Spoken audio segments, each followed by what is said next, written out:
Grizzlies fans know it's the team that gives you the edge. Big River Steel does too.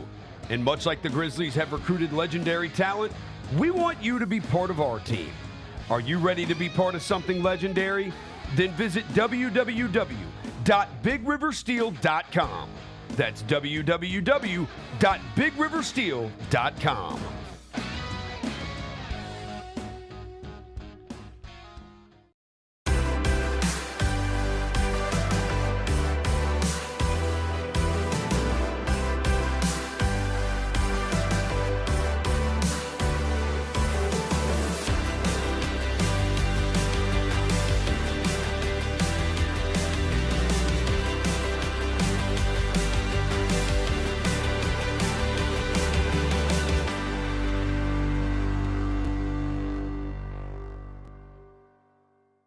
Sonic Radio. Welcome back to Sonic RNDIO. That spells radio with me, the CIO. This just in, the new Sonic $1.99 menu lets you build a crave-worthy meal for just $1.99 an item, whether that's a creamy shake, crispy tots, or a quarter-pound double cheeseburger. This just out. Ostriches. They're mean, not very cute, and in my opinion, way too big for a bird. Don't miss the Sonic Fun 99 menu. 5 items, always $1.99. Live free, eat Sonic. Tax not included. See menu for details.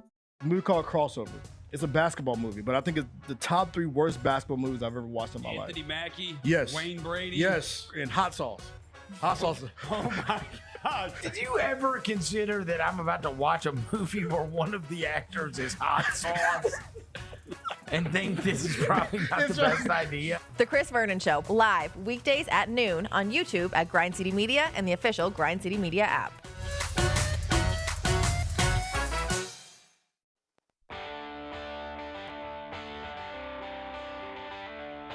Live from the Built Ford Tough studio at FedEx Forum, it's the Gary Parrish Show, presented by Ortho South, on YouTube at Grind City Media and the official Grind City Media app.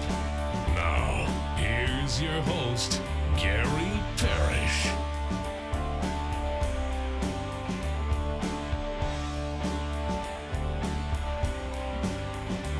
All right, I'm here. My name is Gary Parrish. I'm speaking to you from the Built Ford Tough studio, FedEx Forum, downtown Memphis. Bennett Doyle right there producing the program. Glad he's with me. Glad you're with me. Hope you're getting through the day best you can.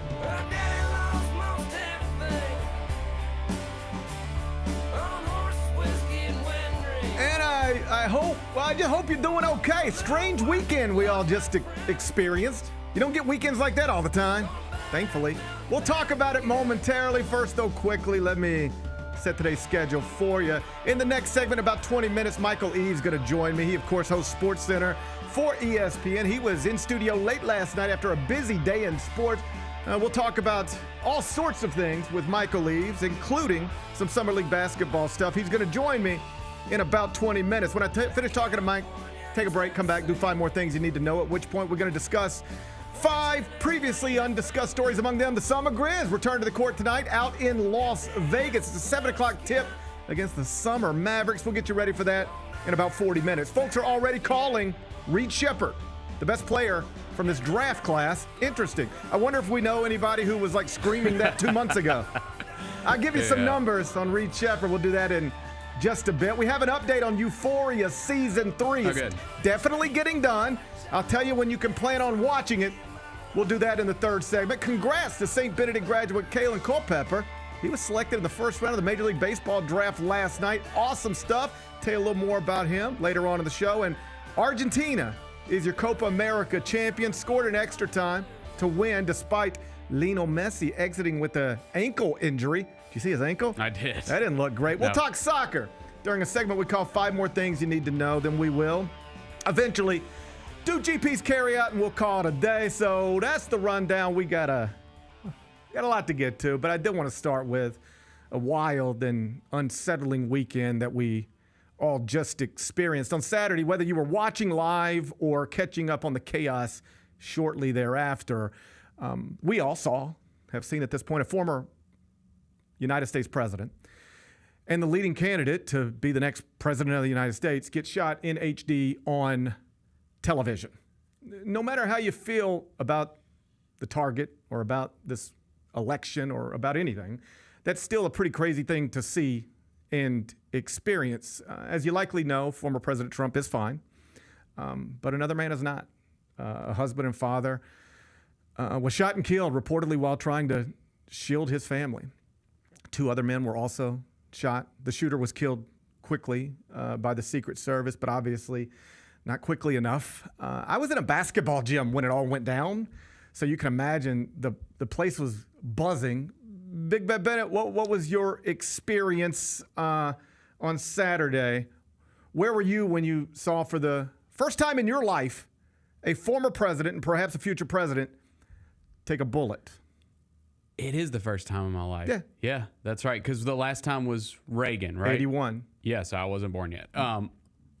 Man, it was honestly, I heard you and JB talking about it this morning. My experience was actually similar to hers because we had just gotten out of a movie as well. And we're driving home and getting the kids settled down and everything, going to pick them up from their grandparents' house and everything.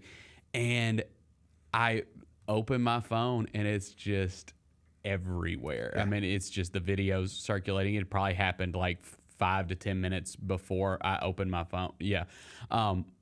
And it was just surreal. I think it's surreal. Yeah. I mean, you're just looking at everything. I mean, I was consumed with it all afternoon. Yeah. Right? Like I said on Jessica's show, I was in a basketball gym, and at some point, basketball becomes obviously secondary. Nobody's really watching basketball anymore. I mean, the gym's still full, but everybody's looking at their phone and showing other people their phones and watching the footage and then the slowed down footage, and then everybody's Twitter searching for, is the shooter taken down? Who is the shooter? Because we didn't know for a minute. We don't normally watch all this. Like the last time we had something like this, social media did not exist. Right. You're watching the news to figure out what happened. Yeah, you're turning on ABC News or CBS News. Yep. Now we're all watching social, and like it's not the best way to do it because there's lots of bad information out there. No kidding. Lots of bad information out there.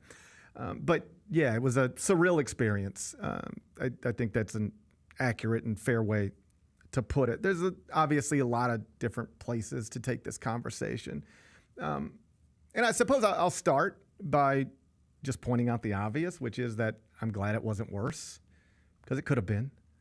People armed with AR-style rifles have killed and injured way more people than the number of people who were killed and injured this weekend at that political rally. So unsettling, sure, but it could have been way worse. And perhaps this will be the thing, fingers crossed, that makes some people in that audience reach the conclusion that, I don't know, maybe civilians in this country shouldn't be allowed to own those types of rifles, but somehow I doubt it. Either way, can you imagine what we'd be dealing with right now if that bullet traveled its presumed intended path? No. Like, what would this country look like today? What would the streets look like today? A lot of uneasiness. A lot of people on edge. It's just wild to think about. Yep. I'm not interested in speculating, but it got pretty ugly when some people thought, with no evidence whatsoever, but just thought that an election was stolen. That got ugly. Mm-hmm. So what happens if this happens? Right. Grateful we're not dealing with that right now. Me too. Still, it's a wild time in American political history, and most experts believe that this will actually help Donald Trump get elected again. I personally have no way of knowing, obviously. It is kind of weird to me that getting shot makes you a better candidate. Like, logically, that doesn't make sense. But on Saturday morning, hours before what happened, I was reading a column about how Hollywood, everybody from George Clooney to Ashley Judd, had turned on President Biden in recent weeks. It was an interesting piece, and it was mostly about optics. The point the author made in this column is that Hollywood people understand optics better than most because they operate in that world. Strength is important in filmmaking, at least, big films. The opposite doesn't work in any sort of traditional way. The point was like, You can't have Rocky Balboa getting beat up by Clubber Lang in a movie unless the star of the film is going to rebound, get stronger, and eventually beat up Clubber Lang. Like, that's got to be the movie. Without that, you don't have a film. And so the point this author was making was that, President Biden has started to show quite clearly that he's in a diminished state, so much so that he makes a 78-year-old Donald Trump look strong and not quite his age, relatively speaking. Terrible optics. And the author wrote that when Hollywood people recognize these optics, they realize this election is not going to end the way they would like for it to end. And so that's when they decide to speak up and ask the president, a president they have supported, to step aside. Now, whether they're right or wrong, I can't say for sure, but that was the explanation. Well, now look, what are the optics now? One guy is still struggling nearly every time we see him. And the other guy is, and this is an extreme way to put it, but this is the way other people are putting it. The other guy took a headshot and fist pumped a crowd, right? I can't tell you how many people I heard in a basketball gym on Saturday be like, man, Trump took a headshot and then fist pumped a crowd. Like that helped him. The optics of it. And yes, I know that he was merely grazed, but still the optics, that photo, the optics are the optics. And the optics right now, I think clearly favor the 45th president over the 46th president. Now, will that change between now and November? Who knows? But this is where we're at right now.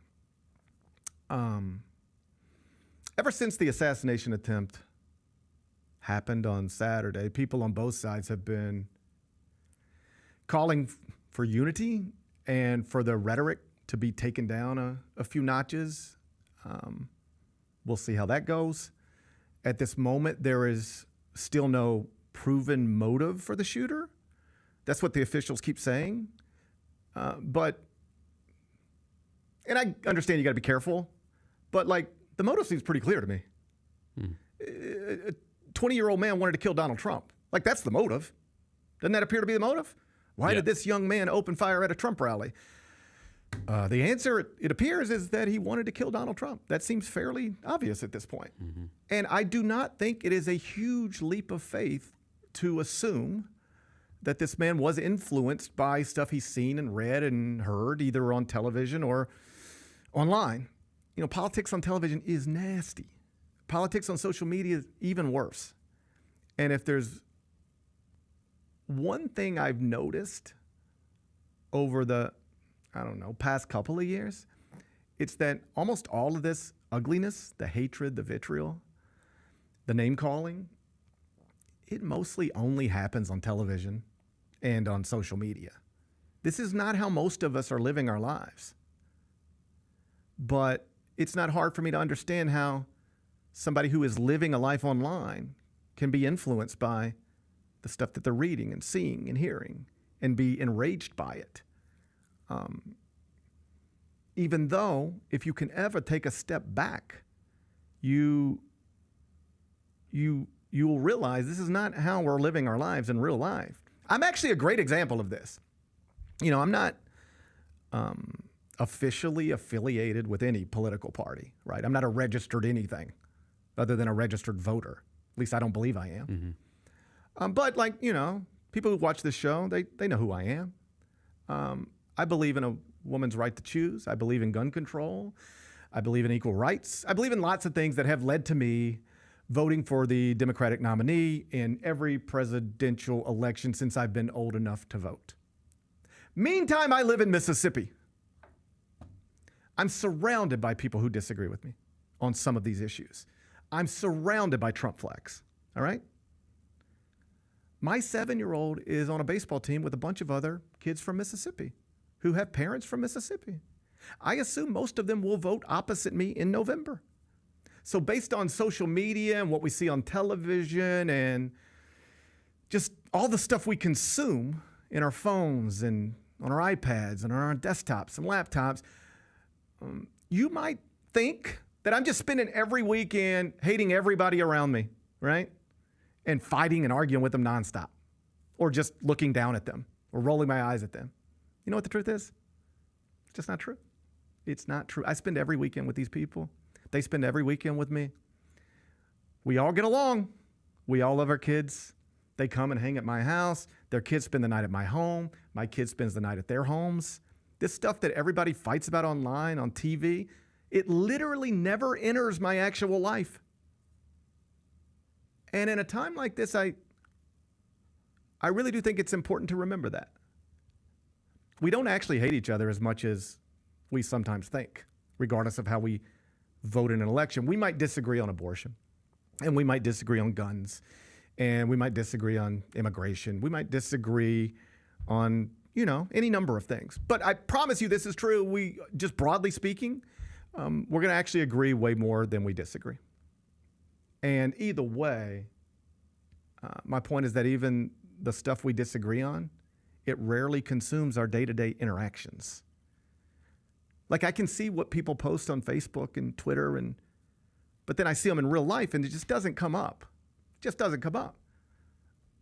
It's not a part of our real life until, of course, it becomes a part of our real life like it did this weekend.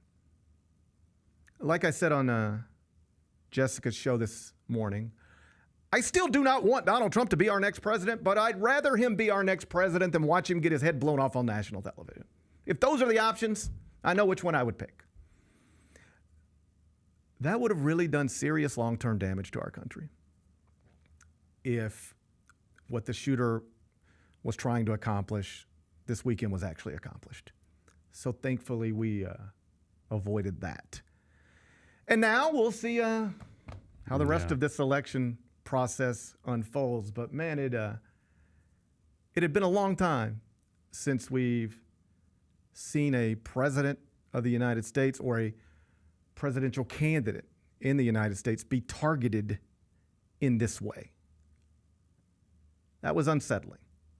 That should be, I don't know if wake-up call is the right word, but it should be something. It should be something. It had been a long time since we'd seen something like this happen to a presidential candidate or a president in this country. And so now let's hope it's a really long time before we see something like that again. Michael Eaves is up next. I think we have the college basketball title futures. UConn's number one. I really like Houston. I'd have them winning it all, but you can't be giving Drake jerseys. What is wrong with you? Maybe the Drake curse is stronger in college basketball.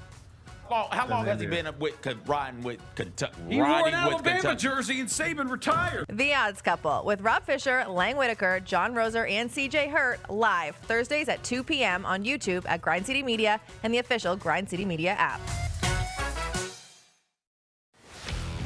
Let's face it, there's a lot of trash talk in basketball, but the great teams let their performance do the talking. Like Ford F-150 with Pro Power on board. A class-exclusive industry-first feature that turns your truck into a mobile generator and leaves the competition speechless. Ford F-150, official truck of the Grizzlies. Greatness starts here at your Mid-South Ford dealer. Class is full-size pickups under 8,500 pounds, GVWR. When it's all on the line, you turn to the strong, the stable, the unwavering. To those with a history of raising their performance to meet the moment. It's true in basketball. It's true in banking. Grizzlies Checking from Pinnacle. Play hard. Bank easy.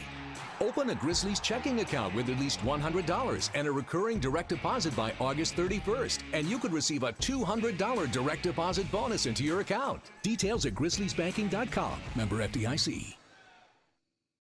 Justin Timberlake. The Forget Tomorrow World Tour. Live in Memphis. Justin Timberlake. FedEx Forum, Saturday, November 23rd. Get tickets now at livenation.com. The brand new single, Selfish, is available to stream and download now. For more, hit up justintimberlake.com. Do you know what LARPing is?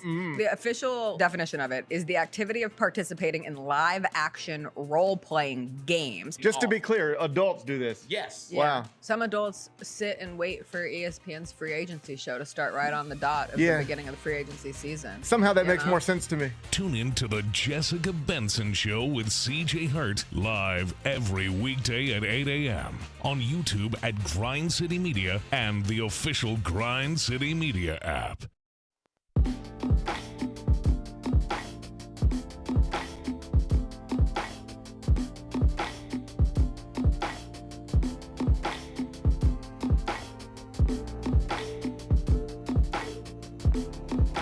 Welcome back, Gary Parrish Show, presented by Ortho South. We're inside the Built Ford Tough studio, and on Mondays, in the second segment, I am joined by ESPN's Michael Eaves. He's with me right now. I saw you in studio late last night, and I promise we're going to talk sports, but just generally, when we have a weekend like the weekend we just experienced, how do you balance those things? Is it tough for you? You've got to, talk about Spain winning a trophy, but then, this real-world stuff is happening too. Yeah, you have to have a switch, Gary, quite honestly. And if I was reminded of that, it was definitely during COVID when I didn't really think sports mattered so much day to day. But we had so many people, especially first responders and those in particular that were in the hospitals during the height of COVID, saying how much it helped them to have sports on when they got home from work. Right. So in the wake of that, sometimes sports is that release for people, whether they're participating in themselves or watching them on television or just want to turn into Sports Center and find out everything that happened on that Sunday. So that's the reminder for me.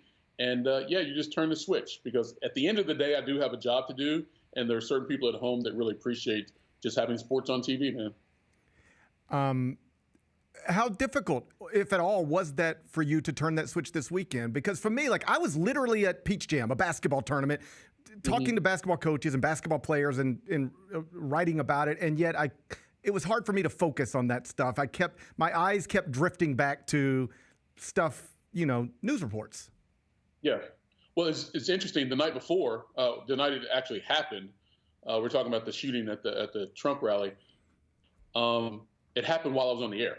And so my co-host at the time, Zuma Mahinti, showed me a piece of video. He's like, oh, look, there was some shots fired at the Trump rally. So we're kind of processing it in real time as it was happening while we're still finishing up Sports Center. And then, of course, obviously the next day, it was nothing but wide coverage of it. But at the same time, because I had to go on the air later that night for Sports Center, I was paying attention to the Euros. I did watch part of Wimbledon. I did watch part of the Scottish Open. So I'm having to do my job while other people in the news world were doing theirs and filling us in and watching, obviously, Twitter and social media to figure out what's going on. But you just have to be able to juggle multiple things from a personal and professional level if you're going to do this job for a long time. Let's talk sports. And I want to start with, I saw you took quite a vacation. Tell me about St. Andrews. That's a bucket list deal, man. How was that? It was epic. And the funny thing is, speaking about COVID, it was supposed to happen 4 years ago and obviously got canceled because of COVID. So it took us this long to reschedule. It was 12 guys going. And look, everyone knows and watches your show on a regular basis. When I come in here on Mondays, knows that I'm a golf nerd. And going to St. Andrews and specifically playing the Old Course, that's like going to Mecca, right? It's the birthplace of golf. And so I think everyone who's really into golf should make that trip if they can, at least once in their lifetime. And it was everything I wanted it to be. I played 5 courses in 4 days. And even at the Old Course, for the most part, our weather was pretty decent. But the last 2 holes playing the Old Course, we got the full experience. It was already windy that day, but then the rain started to come. And playing one of the hardest holes in golf, the road hole, playing that while it was raining, to be able to get a par was great. And then coming up 18.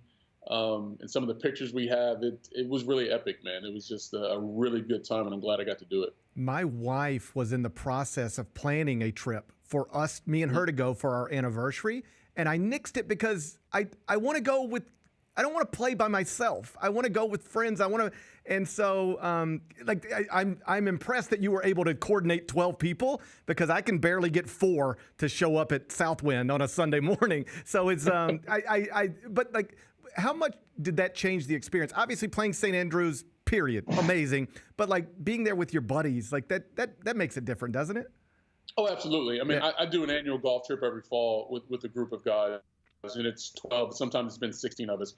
So it was the core group was from that group, and everyone else was, other people that I knew. So the familiarity was there, and being able to do it with your guys is great. And matter of fact, one of the rounds we played the one extra round that we played, that was impromptu. So it was me, John Buccigross from ESPN, Torrey Hunter, former Major League Baseball player, and another good friend of mine from Los Angeles. We just went to go play another 18 holes ourselves, and that was great, right? Because it wasn't expected. You're out there. We didn't have caddies for that round, so we were out there kind of figuring things out by ourselves. Is great. But I would say, Gary, go play, man. Even if it's just you, go play, because you're going to be grouped with someone. You won't be out there by yourself. And the caddies have great stories, and you may meet someone from another part of the country or another part of the world, for that matter, that has some good stuff. And if your wife wants to go along, she can walk along with you. Wow. The cool thing about St. Andrews and all the links, it's basically a public park. Right. On Sunday, the old course is closed, right, to play. But then it's just full with hundreds upon thousands of people walking out in the fairways with their kids, with their dogs. Like, it is such a cool experience just to see that before you even get to play the golf course. It's a very unique place. The summers in St. Andrews are not what we're accustomed to in certain parts, pretty much all of America for that matter. But to be able to get that experience one time, man, it's a cool trip. So obviously that part of the world will be the focus of the golf community. And how big of a story is Rory McIlroy going to the Open Championship after what just happened in the last major? I think in the golf world, it's probably the most significant story going into it. He played really well at the Scottish Open, which is not that far from Troon this past weekend. He was the defending champion. Because you want to know how deep are those demons left over from Pinehurst at the U.S. Open. And you won't really know that until it tees it up in another major, right? And the drought has been long for him. We've talked about it for so long now that it's been 10 years since he last won a major. And he had an excellent chance there in U.S. Open, and he frankly gave it away.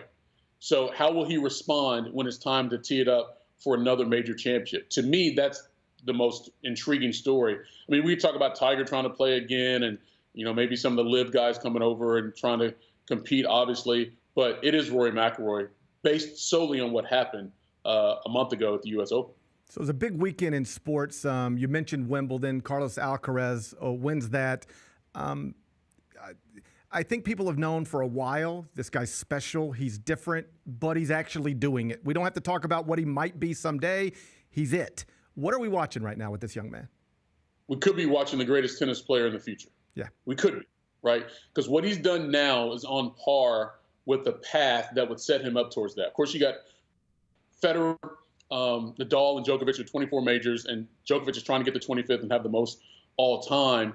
But Alcaraz now has 4 majors before turning 22. Only 4 of the players in the history of the game have done that. He's 4-0 when he gets to a final of a Grand Slam tournament.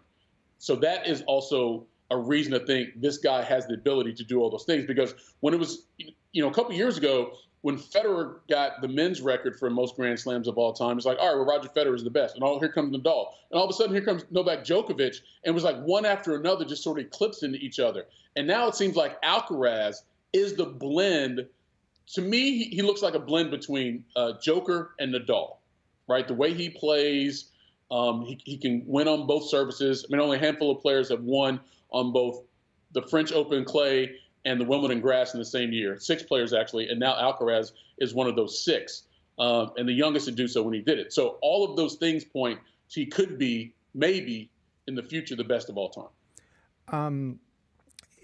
Djokovic, it's interesting because he's still clearly one of the best players in the world, but there is now there's clearly a guy that he's gonna have to go through. And I just saw some tennis people who are way smarter about it than I am, sort of pointing out, like, in this sport, like in basketball or football, like, if you're the second best, like, you're still amazing, but you don't get trophies for second best in tennis. And he's trying to get that next major, but if you got to go through this guy every single time, how do you get there? I don't think he can beat Carlos Alcaraz head-to-head on any surface now. Right.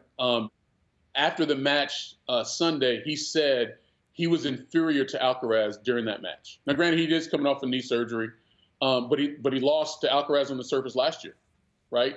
So I just think at this stage in their career, Alcaraz is a better overall player. that doesn't mean that Joker can't get another major somewhere. Maybe it could be even Wimbledon. We've seen older players win there in the past, including Arthur Ashe over Jimmy Connors back in 1975.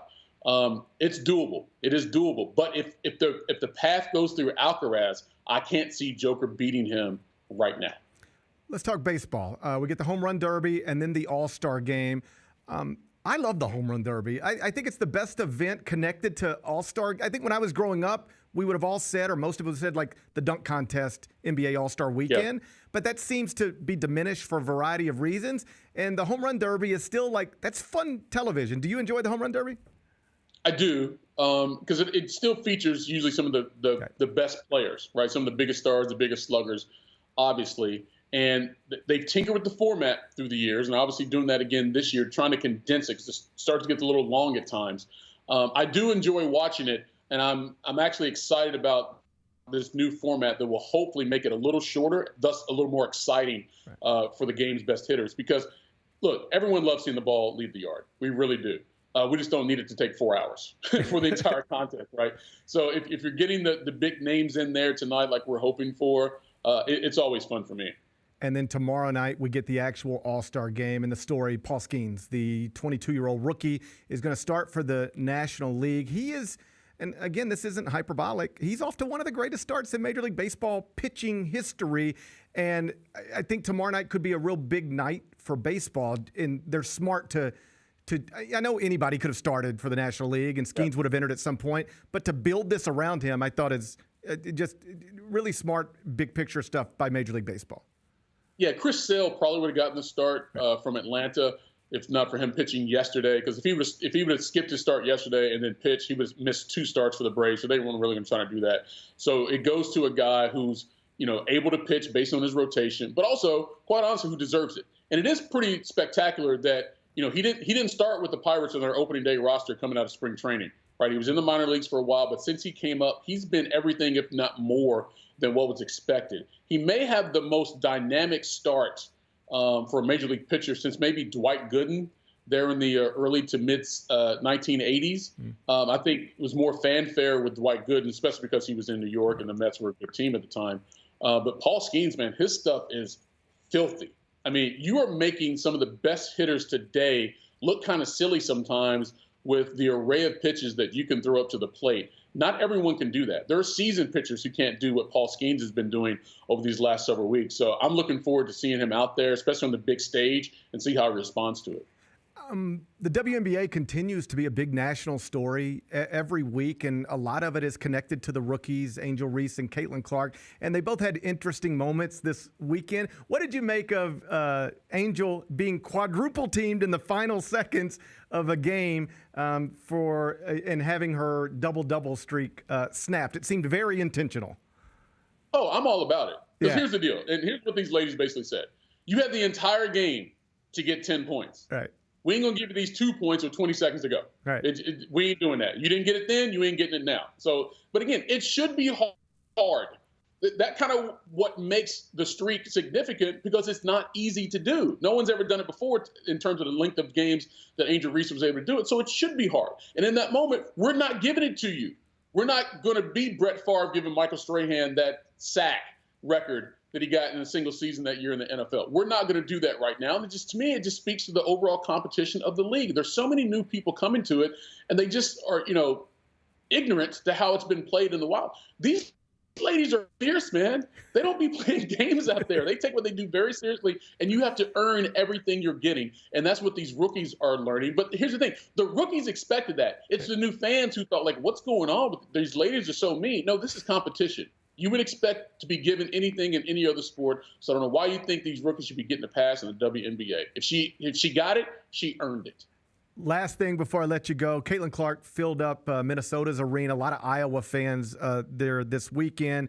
And while Taurasi was injured, it reignited this conversation about whether Caitlin would be at the Olympics. Taurasi comes back yesterday and plays, not terrifically, but she was on the court. Is that story dead now, or are we going to keep talking about that up until the deadline for USA Basketball to make a decision? I think the people who want Caitlin Clark on the roster will keep talking about it. But, yes, it's dead. She will not play for Team USA. It's just not happening. Donna Taurasi is going to be on that team, if not for her contribution specifically on the court, but just for the legendary status that she's had playing for Team USA. She's going to get another gold medal, and she's going to be on that roster. It may be like Carmelo Anthony back in 2016 with Team USA, didn't play all the time, but he was the uncle on that team, and they were going to get a gold medal for Uncle Melo. These ladies are going to get a gold medal for Auntie Taurasi. It's just a matter of how much she plays. She's going to be on the team. How important, and then I'll let you go after this, do you think, because I've seen like the tone change in the league in recent weeks. People have softened a little bit, and there was that moment. I thought it was an important moment where Taurasi kind of wrapped her arm around Caitlin and complimented her afterwards. Have you noticed that changing at all? Where whatever was there initially, it seems to be softening a little bit. Here's what I believe happened, Gary.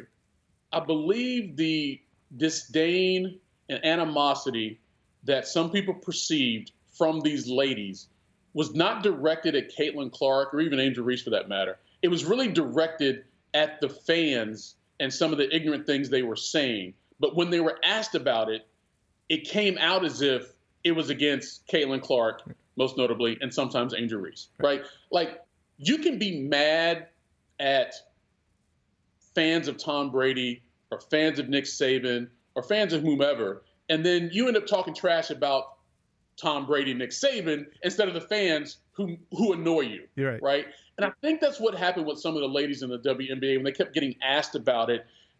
The animosity was not directed where it should have been. And it was more about the people and the critics more than the players themselves, because the players themselves weren't asking the questions and they weren't saying any of the things that the ladies were being asked. And I think that's sort of what happened. So Taurasi, I don't think she ever had any animosity towards Caitlin Clark. I mean, she looked at her as a rookie. She's got to earn it. She does that for everybody. But there's no doubt that she had appreciation for Caitlin Clark. If you go back to the last couple of years in the NCAA tournament when Donna Taurasi was part of the broadcast with Sue Bird on ESPN, the alternate telecast, they talked about Caitlin Clark a lot and how good she was. So that was real, and it was still real coming up now. But at the same point, you're a rookie, you got to earn it. And I just think a lot of that was just aimed in the wrong place, whether inadvertently or just someone else put the focus somewhere else as opposed to what they were really talking about, and that was a criticism that they were getting.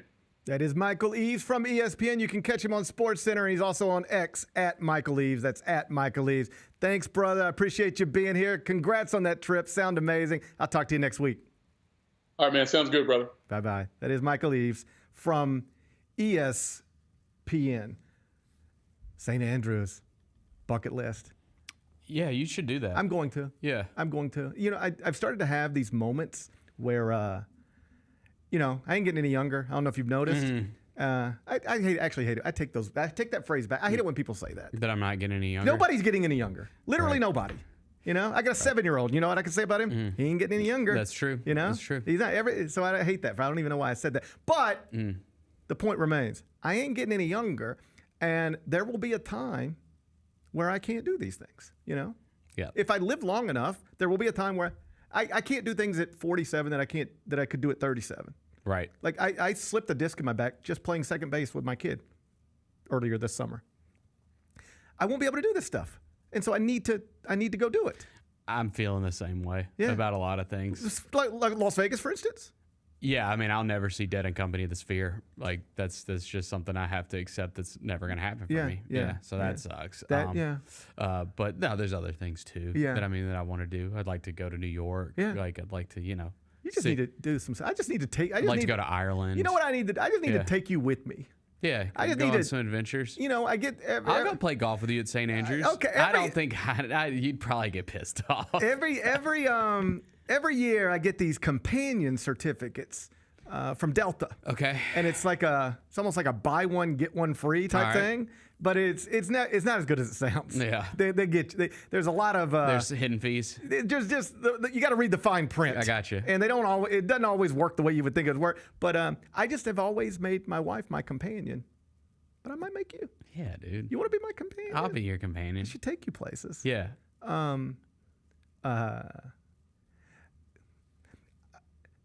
My point is this. I was about to go into another story, and I don't want to go into it. Okay. But like I put an emphasis on this, like starting recently. Like, go do these things that you keep saying you want to go do. Like, how long have I been saying I got to go to Pebble Beach? Just go do it. Yeah. No, just go do it and stop talking about it. It's time for me to get up and get going. I really, I was joking, but I really was like, man, I have to go to this show. Like, it's like something that's bothering me. I want to go see them at the Sphere. And I was like, I'm just going to do it. I'm just going to go one weekend by myself. I'm just going to pay for it and go to it. Then I realized how much it was going to cost. And I was like, no, you can't. That dream's dead. Yeah. Sorry, buddy. I hate that you're going through this. It's okay. No, I mean, I hate that you're going to see other concerts this year. You're going to see other concerts. Yeah. And I mean, you're at the movies every day. It looks like. Yeah, yeah, that dream has been fulfilled. I mean, nobody goes to the movies more than you. No, I saw 3 this week. That's I went to the movie theater 3 times this week. Yeah, that's wild. I almost got caught up on House of the Dragon this Summer week. movie season. I did that too. I almost got caught up. Yeah, buddy, it's great. Okay, I'm in it. Yeah. Do you ever just get confused? Well, I think that. I mean, someone who's read the books. Someone who's read the books. I mean, here's my problem with a lot of houses, a lot of characters, and characters that maybe minor in the show are a little more prevalent in the books, and so I can't keep track of who's who. Yeah, a lot going on. A lot going on. Mm-hmm. People look alike. Yeah, by choice. And then they have similar names. Mm-hmm. Like there's twins. Aemond, Aegon. Yeah. There's twins, Eric and Eric. Yep. What are we doing? I think it's just part of the master plan of the great there's George Aegon, R. R. Martin. And then there's what's the other fella's name? Aegon, and who sounds just like Aemond and Aegon. Yeah. Can't you see how that's confusing? Yeah, yeah. The Targaryens have a lot of similar names in their family. Yep. I don't like that. Yeah. I don't like that about the Targaryens. It's a little annoying. It's confusing too. There's a few things about the Targaryens I don't like so much. Listen, if you need more details, as someone who's read the books, I know he has. I can help you. Okay, I swear to God, and it's a lot, but to watch House of the Dragon, I have to I did it on the plane yesterday. Okay, so I've got it on my iPad. Yep. And then on my phone, I have the House of the Dragon family chart. Yeah. And so I'm watching and I'm like, all right, who is this fella? I like that though. I like doing the deep dives. I got the family chart right here. This goes back to what we talked about with The Bear and how it's stupid to drop an entire season of a show at once because you get an episode of something and it's a good episode of TV like House of the Dragon. Then you want to do a deep dive afterwards. You want to listen to a podcast about it. You want to read something about it. You need time to dissect individual episodes if you're a fan of something. No, I like doing that. This is different than that. This is to make sure I know what's happening right now. I need a chart. I can't watch that show without a chart. Yep. All right? But I am enjoying it. It's good. Hey, I'm sorry you're going through everything you're going through. No, I'm good, dude. But I'm gonna fulfill my dreams too. We need to get going. Yeah. Maybe the clock is ticking. Maybe the lesson here, the clock is ticking, and maybe we should stop expecting other people to do things for us and just go do things ourselves. Let's do it. All right. I mean, I don't have the Scottish golf course on my bucket list, but I would like to go to Scotland. Okay. We'll figure it out. I'll go to a castle. While you play golf, I'll go hang out at a castle. Yeah. Okay. It sounds like something we're gonna have to talk about it a little bit more. We'll figure it out. Sounds good. We come back. Hey, just because you're not in Las Vegas doesn't mean everybody else who works here isn't. All right. Yeah. I mean, just everybody in general. Everyone I know. Everybody you know is in Las Vegas right now. Just because you never get to go doesn't mean everybody else doesn't get to go. Right. Summer Grizz back in action tonight. Dallas Mavericks are the opponent. Will Zach Edey play? We'll talk summer basketball next. Some people are already saying these are sneaker of the year. This is the Nina Chanel Abney 3, her second collab with Jordan. So the tag has the regular Air Jordan, and then when you flip it, it's the Jordan logo that Sherman was talking about. Oh, and that's what her art is very contemporary and the dope. straight lines and that's so cool. The Sneak Fest Show live Tuesdays at 2 p.m. on YouTube at Grind City Media and the official Grind City Media app. I think we have the college basketball title futures. UConn's #1. I really like Houston. I'd have them winning it all, but you can't be giving Drake jerseys. What is wrong with you? Maybe the Drake curse is stronger in college basketball. Well, how long has he been riding with Kentucky? He wore an Alabama jersey and Saban retired. The Odds Couple with Rob Fisher, Lang Whitaker, John Roser, and CJ Hurt live Thursdays at 2 p.m. on YouTube at Grind City Media and the official Grind City Media app. We would call it crossover. It's a basketball movie, but I think it's the top 3 worst basketball movies I've ever watched in my life. Anthony Mackie, Yes. Wayne Brady. Yes, and hot sauce.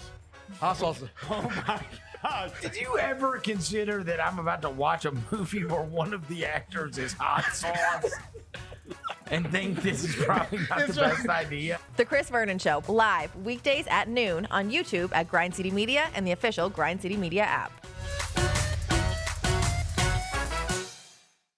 Sonic Radio. Welcome back to Sonic RNDIO. That spells radio with me, the CIO. This just in, the new Sonic $1.99 menu lets you build a crave-worthy meal for just $1.99 an item. Whether that's a creamy shake, crispy tots, or a quarter-pound double cheeseburger. This just out. Ostriches. They're mean, not very cute, and in my opinion, way too big for a bird. Don't miss the Sonic Fun 99 menu. 5 items, always $1.99. Live free, eat Sonic. Tax not included. See menu for details.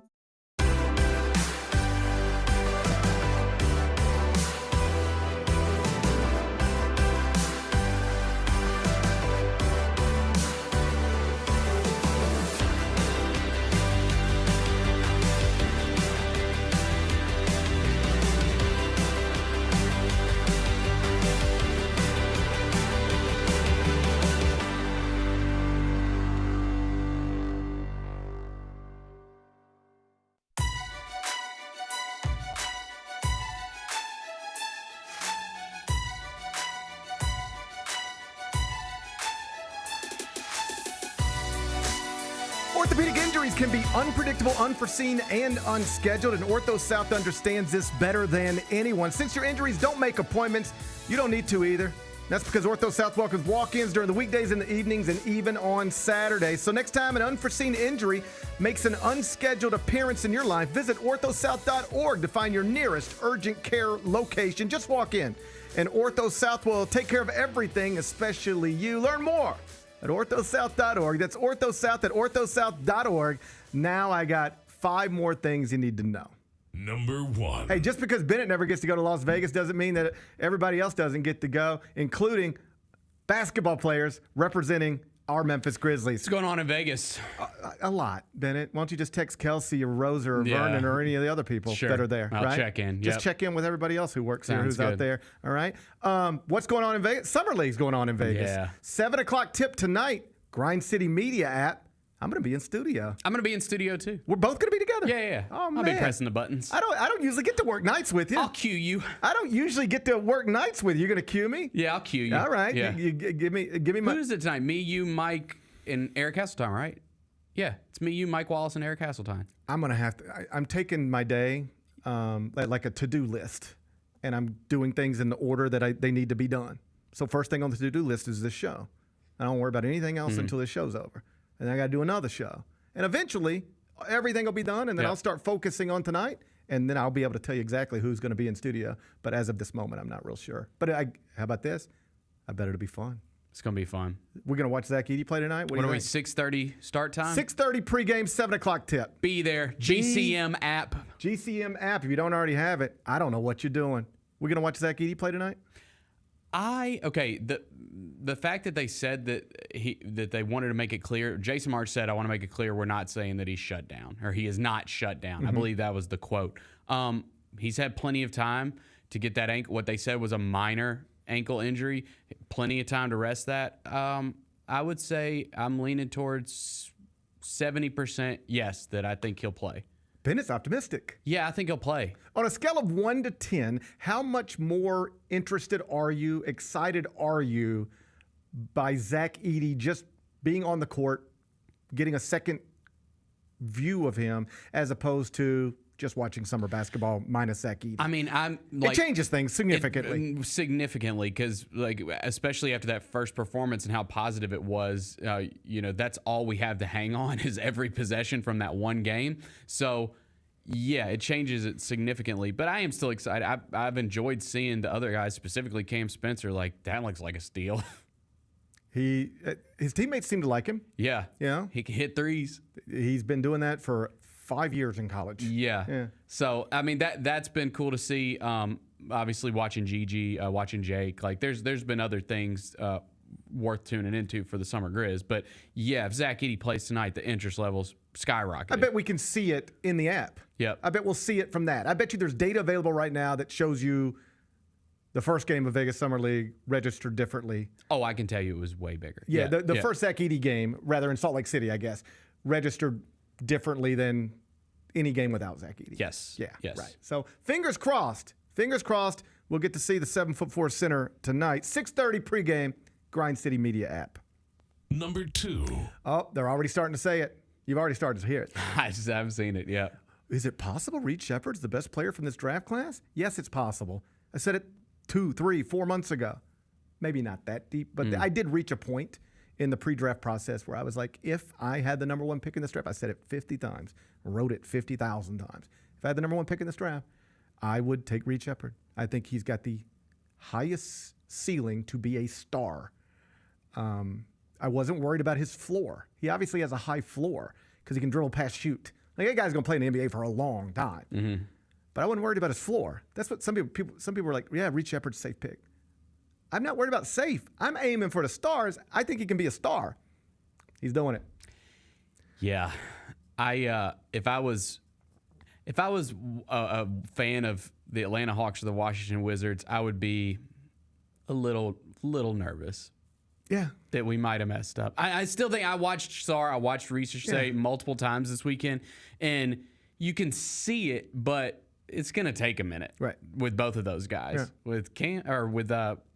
With Reed, Sheppard. it looks like he's going to come right in. Well, people are already saying he's one of those guys that it's just through 2 games, he looks like he's too good to be in this, in the Summer League, right? Yes, he was 9 of 15 in Houston's second game in Vegas.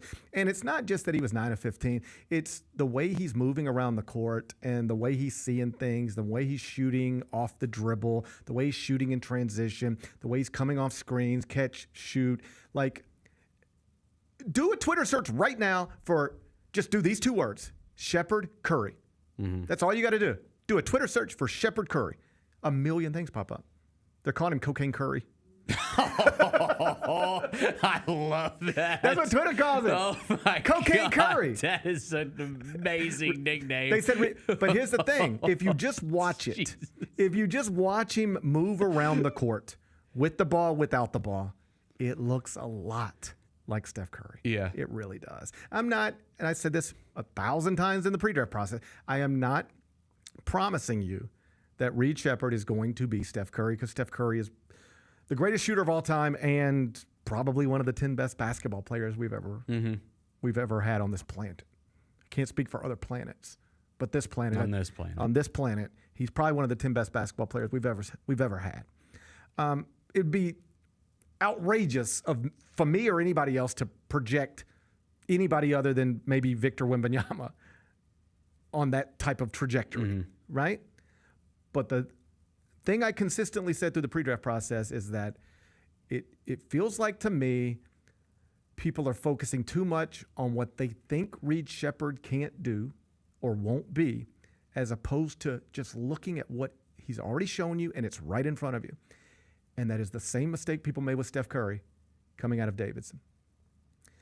After he had that Elite Eight run and he was just bombing everybody, and it was clear he was now on NBA radars, that subsequent summer, I was at a camp like LeBron James Skills Academy or something like that. It was a Nike affiliated camp. And it was one of those where the best high school players in the country are there, but also some college players, they're considered camp counselors. And it's just a way for Nike to bring these players to wherever we were. I want to say Ohio, because I think it was connected to LeBron. We might have been in Akron or Cleveland. I think Akron. But so you had college players and guys who had just graduated high school getting ready to enter college all there. So like off memory, I remember Steph Curry was there. DeMar DeRozan was there. It was just all the people who at that time were projected to be, lottery picks in the next draft. Not all of them there, but lots of them were there. And I remember sitting with a scout in the stands. And this is still when people were wondering, is Steph Curry really a point guard? Can he be a lead guard? Is he too little? All that stuff. And we sat there, and I'll never forget this. The scout said, there's nobody here better than him. Like, if you go look at any mock draft right now, and you will not see that guy in the top 10. I'm telling you, That guy's in the top 10. That guy's in the top 10. That guy's in the top 10. And that guy, Steph Curry, is better than all of them. And yet, he went back to Davis and had that year. Right. Went through the pre-draft process, and people still were focused on, is he really a point guard? Is he too little? All that stuff. As opposed to, this guy is running around and just taking shots from everywhere. Right. Like, we don't see stuff like this. This is not normal. And Reed Sheppard's the exact same thing. It wasn't put on display at Kentucky the way it should have, because for reasons that make no sense whatsoever, John Calipari brought him off the bench. And his usage rate was 18%. Crazy. It is actually crazy. That's crazy. It is actually insane that part of John Calipari's legacy is that he brought Devin Booker and Reed Sheppard off of his bench. Like, that's part of his legacy. Yeah. It's just insane. I mean, I was with coaches this weekend, and after Reed Sheppard bombed on somebody, and they were actually laughing. Like, can you believe that guy was coming off of Kentucky's bench? What were they doing? No clue. No clue. No clue. But so far, Reed Sheppard looks the part. I'm not calling him the next Steph Curry, but what people on Twitter are saying is that he's Cocaine Curry. I don't understand it, but I like it. I like it. I don't fully understand it. Yeah. I don't need to. I just like it. Yeah, me too. Cocaine Curry. Number 3. Oh, I got an update for you on Euphoria. What's going on? Coming back for season 3, officially confirmed, and now we have a start date when they're going to film it. I'm going to say that they are going to start filming it in March of 2025. How about January 2025? Okay, so then we're not going to get it till what, the end of 2025? That's what it's looking like. Jeez. And that's going to be a while. Maybe not not like a 3-year hiatus or maybe something? not even until 2026. It's going to be a minute. But we will get it. And the assumptions, they didn't announce this. They announced that this weekend. Mm-hmm. All the major characters are coming back. Zendaya, Sydney Sweeney, Jacob Elordi. Help me with the name. Elordi. They're all coming back. That was because these are all stars now. Yep. When they started, Zendaya was kind of famous, but the rest of them were just young actors. Well, now they're all movie stars. Mm-hmm. So it's been very difficult to get them all together in the same place at one point. Like if you remember, you watch Euphoria, right? Yes. There was that one episode during COVID where the whole episode was just Zendaya and the guy Colman Domingo's character, sitting in a diner talking. And the reason they shot that like that was because of COVID and because they could get Zendaya there, but they couldn't get everybody else. And they, small crew, but like they wanted to make something, but they couldn't make the whole thing. They couldn't get everybody together. And even in that time, it wouldn't have been perceived safe to get everybody together. Right. So that's why they shot. It's just been very difficult to get schedules coordinated. So they announced we finally got it. And January makes sense because everybody takes off for Christmas and then all right, now we're going wherever they shoot it and we're going there and we're going to knock it out and whatever. They haven't announced this will be the final season, but all indications are they're going to wrap the story up. Gotta be. There's going to be a time jump. They're not going to be in high school anymore. Thank God. It's going to be like a 3 or 4 year time jump. They're all going to be. Yeah, you can't have like 30-year-olds pretending to be high school students. Right. At some point it becomes, silly. Yeah. So it's going to be a time jump, and it will almost certainly be the last season just because you can't keep asking these movie stars to come back and do a television show. That's not the normal trajectory of how these careers go. So we will get a final season. We'll get it wrapped up. I love it. But you're going to have to live. You're going to have to live. You're going to have to. Don't plan on dying anytime soon. Okay. If so, you'll die without knowing how Euphoria ends. You're going to have to make it probably to end of 25 and perhaps 2026. You think you can do it? I can try my best. Do your best. Just do your best. Yeah. That's all I'm asking. Number 4. Congratulations to Kalen Culpepper. Oh, this was cool. Selected 21st overall last night by the Minnesota Twins in the Major League Baseball draft. He went to Kansas State to play college baseball, but he's a St. Benedict's grad. It's awesome. Memphis kid. And I saw this last night. 9 of the first 21 picks, and Kalen was the 21st. Mm-hmm. 9 of the first 21 picks in the Major League Baseball draft last night were black baseball players. And like Bob Nightingale, longtime baseball columnist, pointed this out. It's actually very important because diversity has been lacking in Major League Baseball. It's people who look like me and Latin players. Mm-hmm. And the numbers on Black American players in Major League Baseball have dwindled to a very low number. And it all starts at the youth level. You know, I have a son, a 7-year-old, who, by the way, has entered the chat. I saw him in the chat. Yeah, he's out here. Great day to get in the chat. Yeah, you know, it's not a good day for the chat. All right. So I got cover your ears, kids. So I got a 7-year-old in the chat. He's on the iPad, but he plays baseball, right? Mm-hmm. And he has one black teammate, only one. And you go to most of the tournaments, and most of the kids look just like him. And among the reasons, explanations for it, it's the financial component to baseball. It's outrageous. And study I read last night. I'll ask you a question, see how you answer this. This is a study from 2022. It's the most recent study I could find. Okay. The typical white household in the United States has how many times more wealth than the typical black household in the United States? What do you think that is? 3 times? 6. Wow. 6. And youth baseball is very expensive. It's very expensive. Mm-hmm. Like, we go out of town for tournaments. You know, we happen to be older parents. Mm-hmm. So, you know, we would not have been able to do what we do right now when we were 25 years old. When I was 25 years old, we couldn't do. I would not have been able. So I have 3 sons.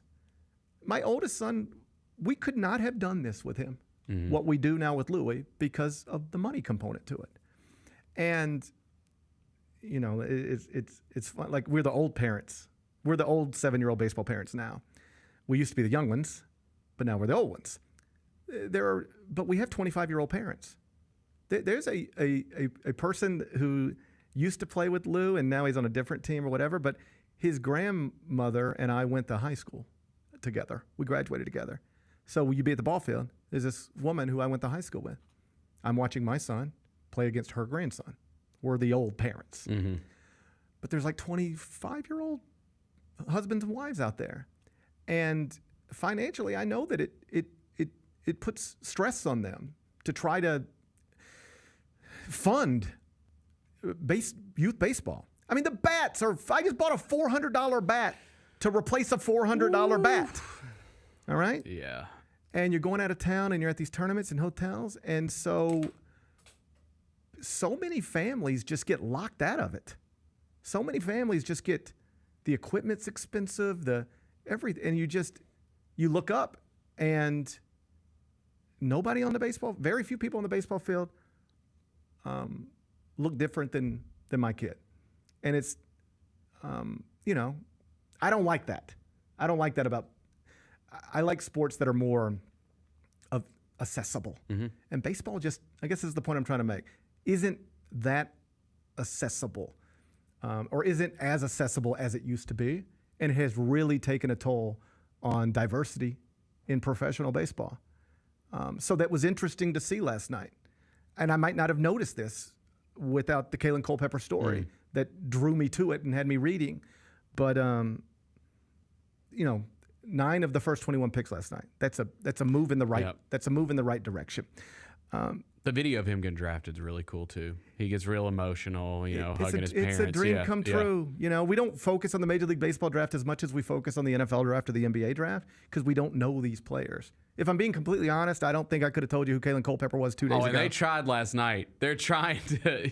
They tried with like the broadcast. Used to you couldn't even find the damn thing. Yeah. They tried last night with like a primetime broadcast. Yeah. So it's just we don't view it the same. But these are still dreams coming true for young people in the same way. And it's a Memphis kid, you know, getting selected in the first round of the Major League Baseball draft. I've said this before. We like to think of ourselves as a basketball city because it is the, I think, most prominent sport in this city. We have an NBA franchise. We have a high-profile college program. we've had NBA stars. We have way more professional baseball players than we have professional basketball players. Way more. Like, That's wild. This is more in the Memphis area. Yeah, sure.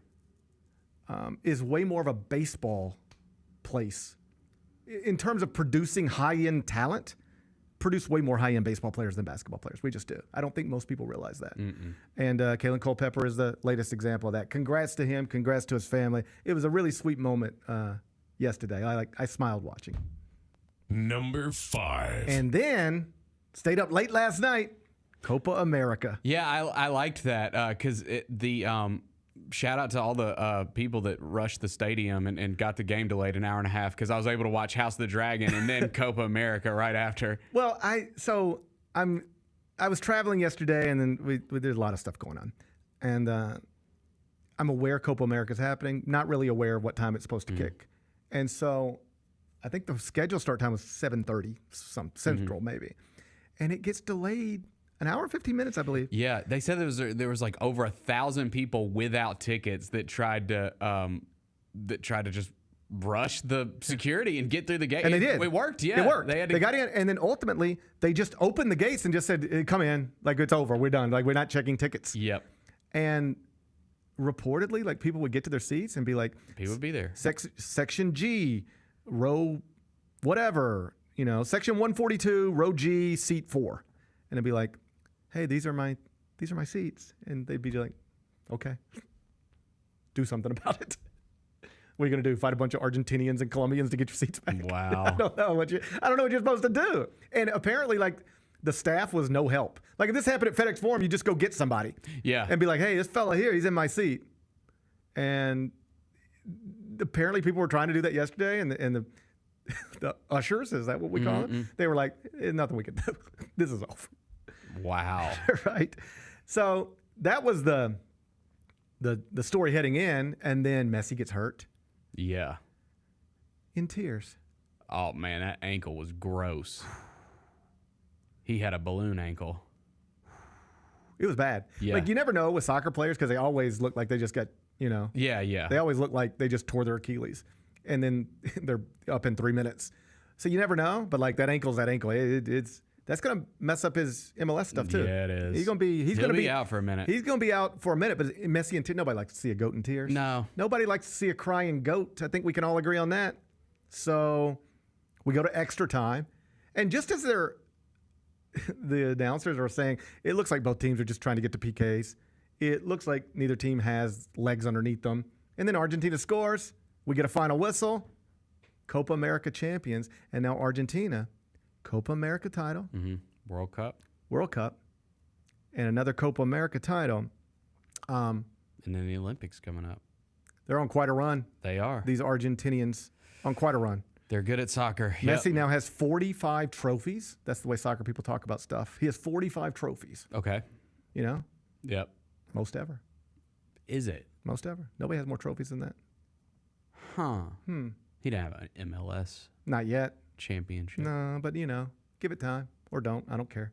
But he got 45 trophies. I don't think that'll hinder his. I think his status. I think his legacy. I think his legacy is set. But I didn't watch a lot of Copa America or the European version. I was all in on the Euros for sure. I watched a lot of both. I've been doing other things, I guess. I don't know. I didn't get connected to it the way so many other sports fans did.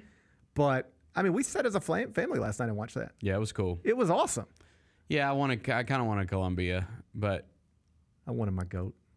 Yeah, I had to root for my goat. I get it. Can't root against my goat. I get it. I didn't They also have cool uniforms. Those Argentinian I like uniforms those stripes. are sweet, man. I like those stripes. I've always liked those stripes. So congrats to Lionel Messi. It was just a few years ago where people were questioning his legacy, right? Yes. They were like, you don't have the World Cup. You don't have the World Cup. You'll never be Diego Maradona. Now he's got the World Cup. He's won back-to-back Copa Americas. Life's good for him, except for that ankle. Gonna have to get that ankle checked out. Yeah. But beyond that, things are going pretty well. Yeah. All right. Be back with GP's carryout.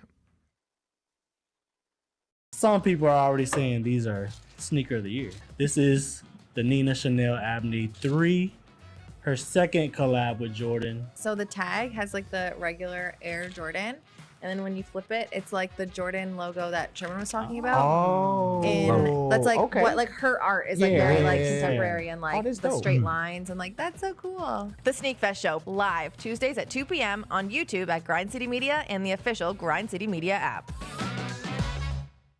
Do you know what LARPing is? The official definition of it is the activity of participating in live action role-playing games. Just to be clear, adults do this. Yes. Wow. Some adults sit and wait for ESPN's free agency show to start right on the dot of the beginning of the free agency season. Somehow that You makes know? more sense to me. Tune in to the Jessica Benson Show with CJ Hurt live every weekday at 8 a.m. on YouTube at Grind City Media and the official Grind City Media app.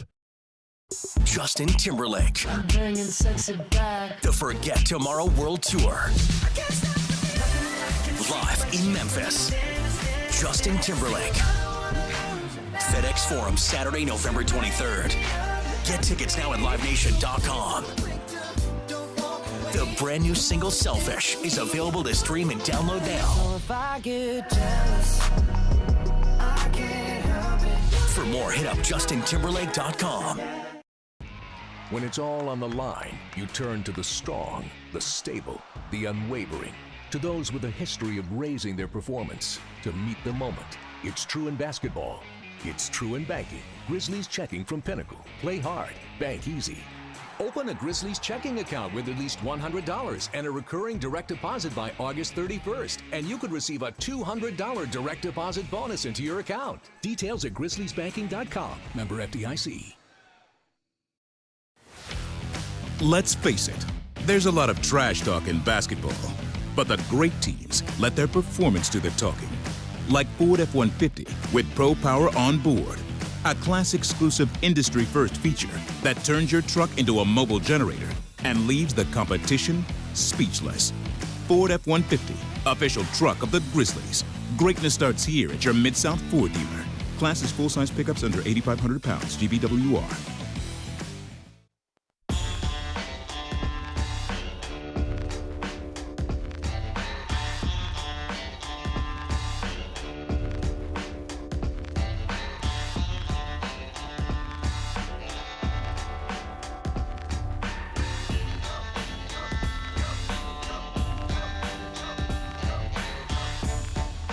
Welcome back, Gary Parrish Show, presented by Ortho South. Let's wrap this thing up with GP's Carryout. It's time for GP's Carryout. One final segment filled with stuff to take with you. It's not everything you need to know, but it's most of it. What did we learn today? A whole bunch of stuff, but let me address something I see in the chat. People questioning my knowledge of youth baseball bats, which is fair because I don't really know anything about them. But I do have eyeballs. People are wondering. People are even insisting that a $400 bat doesn't do anything different than a $100 bat does. And I'm just telling you, it's just not true. These bats are amazing. Like, you put these bats in these kids' hands and they do just hit the ball further. They do, and harder. The exit velocity is different. It just is. I don't know why. I don't know how. I just know that if you show up with anything less than a $400 bat, you probably got to hit ninth, you know. Okay. You probably got to hit ninth. The bats matter. I agree with you. I think it's outrageous to be spending $400 on a baseball bat for a 7-year-old. That's a little steep. I agree. But this was my larger point. Every other 7-year-old has one. Right? Every other one. I mean, that's an exaggeration, but it's not too much of an exaggeration. Mm-hmm. Like the finances connected to youth baseball right now are very, very, very expensive. Yeah. And like, you know, at the folks who are serious about it, like, then it also includes, like, are you getting private lessons? Are you doing an hour hitting session at the indoor facility? Well, you know that cost an hour? Like $60 an hour? Just got a putt. Right. I mean, when I was growing up, none of this stuff was like this. It was just like, you know, I get with my dad, my buddy get with his dad, and we'd hit ground balls. Mm-hmm. And that still goes on, sure, but like everything is so advanced and so it's very, very expensive, and it's taken a toll on the number of people who can even try to play this sport. I have no idea how many people would be great at baseball, but they just don't have access to it. How many people would be awesome at baseball if they just had access to it, but they don't have access to it because it's too expensive to have access to? Interesting. So I'm not Interesting. I'm not proud to be somebody who spends $400 on youth baseball bats. Trust, it seems stupid. I get it. But that's baseball. That's baseball these days. Yeah. So, that's what we do. What's today's biggest game? It's Summer League basketball, don't you You know think? it. Summer Grizz, Summer Mavericks, 7 o'clock tip, Grind City Media app. We'll be in studio, 6:30 go. pregame, and then we'll be with you throughout the game. Grizzlies, 5.5-point favorite tonight inside the pavilion. Back in the pavilion, huh? We ain't never going to get out of that pavilion, are we? Yeah, we're staying in the pavilion. Can't you just get us over to Thomas and Mack for a minute? I don't think that's happening. Man, they got us trapped in this little bitty pavilion. Yeah, they don't respect us. Small market Grizz in a little bitty pavilion. So the Summer Mavs are coming off a heartbreaker on Saturday. They lost a 1-point game to the Summer Jazz. Yeah. I'm going to be honest with you. Please. I don't think I recognize any of these names on the Summer Mavs. Well, that's a good sign for the Summer Grizz then. Yeah, that's what I'm saying. You ready? Are you ready to lay 5.5? Yes. Does that number indicate anything to you about Zach Edey's availability? No, because they beat the crap out of a team the other night without Zach Edey. I think the Summer Grizz are just built for it. Maybe they're just built for it. Yeah. 1-0 so far. Yeah. Tonight is the night. Move to 2-0. I think we could be playing for a championship. I don't want to get too ahead of myself. I think we could be playing for Summer League championship. That's how you get to Thomas and Mack. This team's going crazy. You can't keep us in the pavilion forever. You can't keep us in the pavilion forever. No, we're getting out of that thing. We're coming out of the pavilion. Actually, we really might be. I don't know. Don't you think we would get at least one game in the big building? I mean, I can't speak to that. Let me keep looking here. Let's scroll through, Bennett. Let's scroll through and see if we can get It's a little bit harder to find Summer League stuff. We're going to Thomas and Mack on Wednesday, no matter what. Who are we playing on Wednesday? The Magic. Orlando Magic. They took a dude that's hurt, right? No. Who did the Orlando Magic take in the 2024 NBA draft? Didn't they take my guy that had the torn ACL that was like... No, Oklahoma City did. Oh, yeah, that's right. Nikola Topic. Who did Orlando take? Let's learn this together. Bennett? Oh, Tristan da Silva. I ain't worried about Tristan da Silva. I ain't worried about no Tristan da Silva. Come on. Do you think I'm worried about Tristan da Silva inside Thomas and Mack? Come on. Not me. Give me a break. Not me. We're going to Thomas and Mack on Wednesday. Uh-huh. Gonna make our Thomas and Mack debut. But let's not get ahead of ourselves. Yeah, it starts tonight. Let's don't start thinking about we've already started. Let's don't start thinking about Thomas and Mack while we're still inside the pavilion. All right? You got to handle stuff in the pavilion tonight. Mm-hmm. Do you think Zach Edey plays? I don't know. I mean, I don't You know. always say that. That's the You made me guess. I'll allow you to make me guess. Go ahead, make me guess. What I said 70% chance that he plays. Where are you at? I don't know. I don't know how to put percentages and things. I can't stand you. Just tell me if you think he's playing I or think not. I think he'll play, but I don't know. Yeah. I think he'll play, but I don't know. All right? I'd like for him to play. I'd like for him to play too. If you're going to make me come all the way back down to the studio at nighttime, I'd like to see a Zach Edey. I'd like to see a Zach Edey performance. Bennett said lay that 5.5 points. Yeah, I think this is going to be easy work. Grizz. Watch no one play. Watch no one play. Grizz Mavs, 6:30 pregame, Grind City Media app. What are we watching on TV? Oh, boy.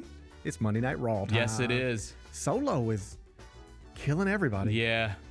This new bloodline ain't playing around, buddy. I'm not a believer. You're not a believer in Solo? No. He's kind of short. He is. Bennett. Saying like, you know what I mean? Like he is. No, I see what you're saying. It's like Rey Mysterio going around and just like dominating everyone with his faction. You know what I mean? Like, what do you think Solo Sikoa's listed height is? I bet they say that he's 5'8". They say he's 6'2". Get out of here, dude. He's listed. Get out of here. He said he's 6'2", 250. Get out of here with that. That's some NBA Combine stats right there. You don't think Solo Sikoa's 6'2"? Solo Sikoa got it. Not even close. That's like trying to tell me Rob Dillingham's 6'2". Yeah, man. Trying to tell me Bronny's 6'5". Yeah, I just think Solo's short.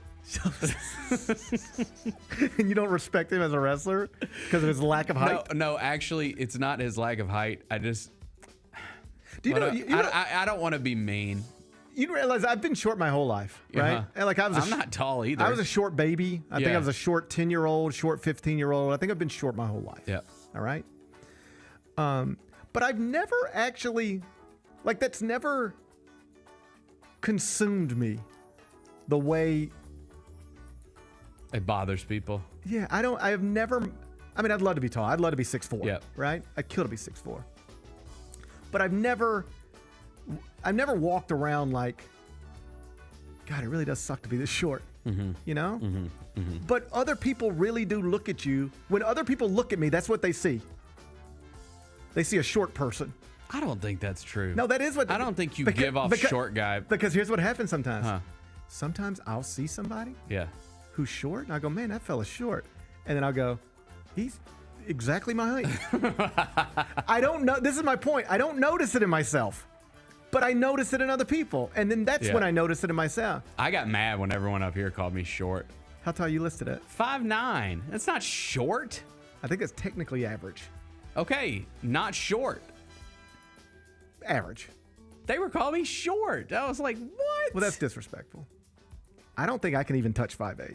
I've always called myself 5'8". Yeah. Like if you look at my license, it says 5'8". I don't think I'm 5'8". And I think I'm shrinking. Something's happening. I'm shrinking too. I feel like I'm shrinking too. I think I'm shrinking. Yeah. But I don't see myself as short. But when I see other short people, I see them as short, and then I compare them to me, and I go, "Oh, that's me." Yeah. Other people look at me the way I'm looking at that person, Dang. and that's when I have these moments where I recognize I'm a little fella, you know. But it has never hindered me in any way except for dunking. You know, I've never been able to dunk or get things off the top of the refrigerator. Yeah. I can't help you if there's something on top of the refrigerator. I can't help you with that. Okay. All right, and I can't dunk. But like, it never impacted my day-to-day life. Like, I'll take a tall man's girlfriend back in the day. Back in the day, I'd take a tall man's girlfriend. Now I also lost girlfriends to tall men. So it cuts both ways. Yep. But I'm just saying, I never looked at it and be like, I got no shot here because that fella's tall. Yep. I was like, I bet I could do it. Let him go to the bathroom and see what happens. Yeah. Let him go to the bathroom. Let me sit here for 5 minutes, see what happens. Solo short, you think? You know, I kind of regret saying that. I don't think it's his shortness that hinders him. He also doesn't move as fast as some of them other dudes in the bloodline. But he's got that. He's got that thing. They'll go. How does that cripple people? I know, dude. How does the Samoan spike? The finisher end does people? not do it for me. He ends people. They act like if you get Samoan spiked, it's over. The finisher does nothing for me. Like when Roman Reigns spears you, you feel that. You know what I don't like? When Drew McIntyre does the Claymore or whatever it's called, like that hurts. I don't like. That doesn't do anything for me. You know the one I didn't like with Roman? What? Superman punch. It looks stupid. I don't like the Superman punch. Yeah, but he's good at jumping, like, and he's good at the movement. Like, it looks very comic book-esque. I don't like it. I don't like the Superman punch. I do like the spear. I don't mind the Superman punch. It's fine. I like the spear mostly because you could say it's spear as opposed to sphere. Yes. I just like saying spear. Spear, It's yeah. a better word. It's a superior word. I don't know about the Samoan spike, how that is, but it's SummerSlam now. Cody Rhodes and Solo Sikoa. It's going to come to a head. Every time Solo and Cody get around each other, though, lately, Solo just leaves him laying. I know. Solo's been beating his ass. Yeah. Bad. Yeah, he has. Bad. I think that's probably when our tribal chief returns. It's time. Don't you think so? Here's what I envision. It's time. They're chanting. The crowds are now chanting, we want Roman. Prediction. Okay. The bloodline comes out, interferes in the match. Yeah. The ref calls the match off. You know, Solo's disqualified. They start stomping on Cody, beating the crap out of Cody, and then yeah, that's what's gonna happen. Man, buddy. And Roman's gonna come out. That'd be like a dream come true for me. I think that's what's gonna happen. I hope so. I miss my tribal chief so much. I miss him too. I miss my tribal chief so much. Solo Sikoa. He's running it right now, though. Yeah, he is. Well, tonight we'll get Rhea Ripley face to face with Dirty Dom, right? Liv will be there. Yeah. We gotta love We're Triangle. gonna have a double screen on. We're gonna have a double screen on. Yeah, we gotta love Triangle. Our focus will be on Summer Grizz. Yep. But we'll have an eye over here on this other on the. Yeah, please during the broadcast get in a Raw reference. Come back. And GP, so it was an interesting first half with the Grizzlies. What'd you think? I'm like, I cannot believe Dirty Dom chose Liv Morgan over Rhea Ripley. If you had to pick, who would you pick? You have one of them. Oh, who would I pick? Yeah, you can only have one as your partner. Only one of these women can go home and watch House of the Dragon with you tonight. Mm-hmm. Who you want? Liv Morgan or Rhea Ripley? I would never disrespect Rhea Ripley. Ever. And Liv Morgan she's great. I'm a big fan of hers. You love Liv Morgan. But I would never disrespect Rhea Ripley. Yeah, I get that. Rhea Ripley, she just seems stronger than me. Mm-hmm. I would be intimidated by Rhea Ripley. Like, I would let her pick me up and carry me around my house. Yeah. Like, and she could. Happily. And she could. Mm-hmm. I think I would be intimidated by Rhea Ripley. She's so clearly stronger than me. I think that's some of the allure. I think some of the allure, too. The intimidation. This is where my short stuff starts to impact me. Because I'm like, I'd be physically inferior to Rhea Ripley. I think I'd be physically superior, or at least comparable to Liv Morgan. But I don't think I'm physically comparable to Rhea Ripley. No. She would beat me up. Yes. I don't know me too. And you too. I don't know if I'm comfortable with that. And I'd let her. I would let her too, I think. But I don't know if I'm comfortable with that. I'm with you. I think if I had to watch House of the Dragon with just one of them, I think I'd pick Liv Morgan. Really? Only because I'm physically inferior to Rhea Ripley. I mean, I'm physically inferior to everybody, but like especially Rhea Ripley. I think me and Rhea Ripley would get along pretty well too. I don't know. I don't think I'd have anything in common with Liv. I mean, you got to get to know somebody. Yeah. You'd have to get to know her, right? Yeah. You'd have to get to know her. Anyway, WWE Raw tonight, USA Network, 7 o'clock. What's the best thing we've read? All right, I don't know if it's the best. And you haven't even read it yet, but I have because I wrote it. But interesting, I hope it's interesting. We'll see. Wrote a column from Peach Jam. It'll publish later today. About how much just everything has changed for high school prospects because of NIL and because of the transfer portal and transfer waivers available to everybody with no conditions. And so I went there to talk specifically to a lot of coaches about this. And what they tell you is that you used to go to Peach Jam and it was like, we got to sign 6 players and we need to have 2 of them committed by the time we get out of July, or else we're in bad trouble. Because if you don't get these people, there's nobody else to get. There used to be no transfer portal. And even there were transfers, obviously, but they'd have to sit out a year unless they got a waiver. So you couldn't reasonably rely on, if I miss on this high school prospect, I'll just go to the transfer portal and get you couldn't do that. It was like, if I don't get this high school prospect, we're in trouble. And there's a lot of pressure attached to that. And now every coach I talk to is like, this is totally different. Like, I want that player, that one right there. I want him. We've been on him for a while. I take a commitment right now. If I don't get him, guess what? In April, there will be somebody 4 years older and 2 or 3 times better, equipped to help me next year than that player. I still want him, but it's not a big deal if I miss on him because there's going to be somebody better available later. Now you got to have money for that. That's what they'll tell you. It ain't just like, yeah, we'll just go shopping in the portal. You better have your checkbook because you're not recruiting players, what coaches say. You're not in the portal, you don't recruit. High school, you're still kind of recruiting.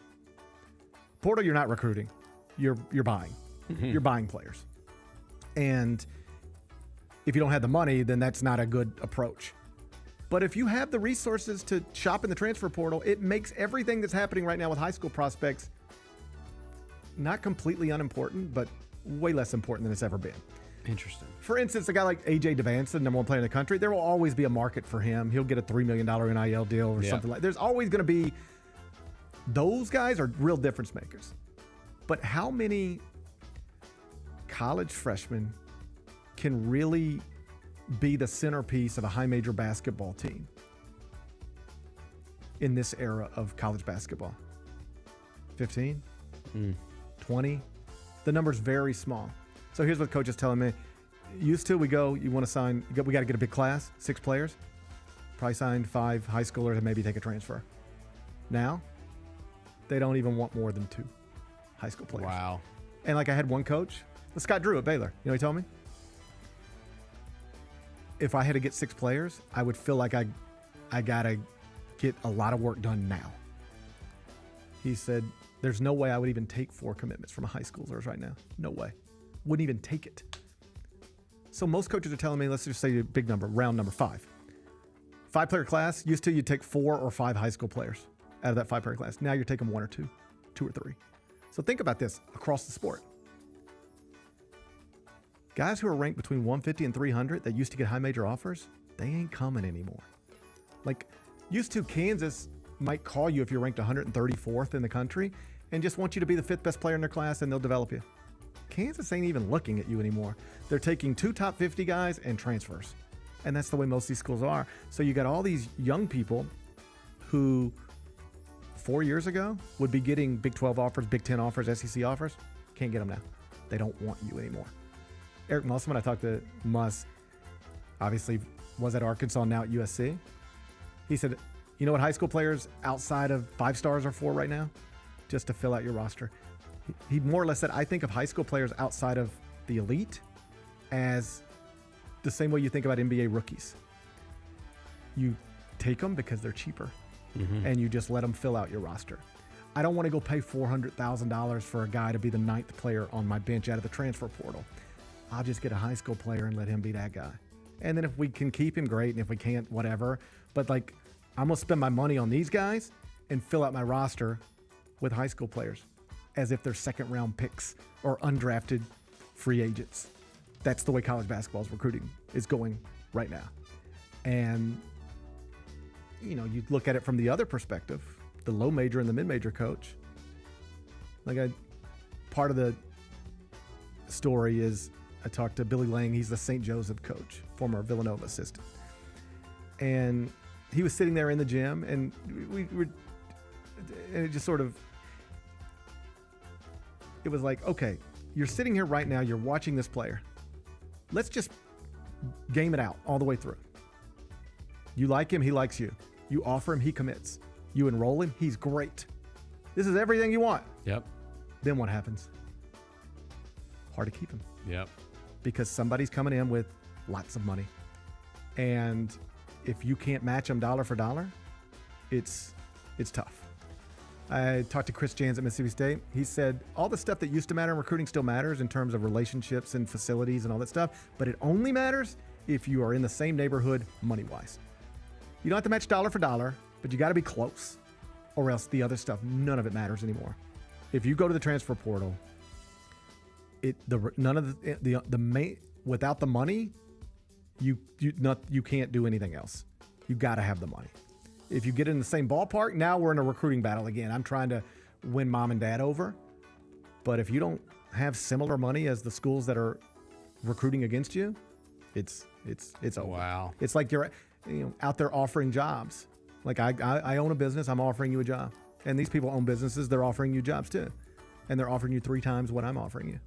It doesn't matter how much you want to work for me, you ain't gonna work for me. You're going to 3 times more money is 3 times more money. So just all of that, pretty long column. It'll publish later today. You'll be able to find it, cbssports.com.